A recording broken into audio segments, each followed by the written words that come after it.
Lamdam asigi luraba tanfamda Meeyamgi mahut silaga wa ngangba ngamgadaba amadi Mityeng sana uba Ngamba political leader Khallaba Matamda Manipur Kanba Ngamgani haina Lok Sabha gi MP Dr.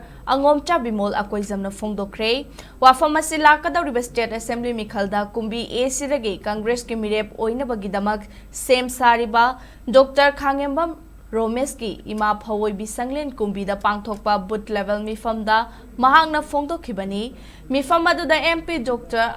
Bimol akoizamna makhatana haikibada miyam bulamjingge hairabadi miyamgi wakhalon khangba maikai takpa amasung wahang hangba ngamba amadi miyamgi damak mang tharaga thorakpa mathau tai asigumba makhalgi luchingba khanba haibasi mikhalgi matamda miyamna Pangthokadabani asiguma miyamgi khutta lairiba power asi lemna manghanba chumloi haiki thoram aduda MPCC gi General Secretary Dr. Soraisam Manauton Thongju AC da Congress ki mirep oikhiba Seram Neken Manipur Pradesh Youth Congress Committee gi hanagi President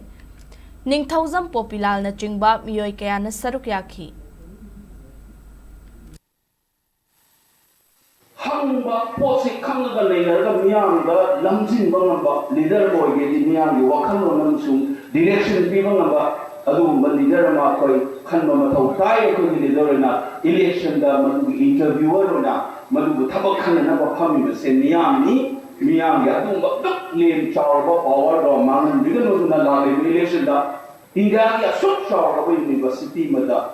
lari ta ko na aba oza romance PhD kari kara pai gatana ka foreign country Europe the chana ka post doctor bama kumbi gi miyamgi mutta thabak ka smaina neina ro ngalo ki khanga ngama ngomge thula pasa kumbi gi miyamna chaksa hazana dana sagai na kai to dana paisa piradani thabak ha pa pina mangan bigano madu mangan bibatadi imam Manipur gi makhong da chaina kumbi gi pajana yei da chak mana ka ni madu to bigano ko he ka ka me kendri ni ro to ko sin ni Manipur to ei se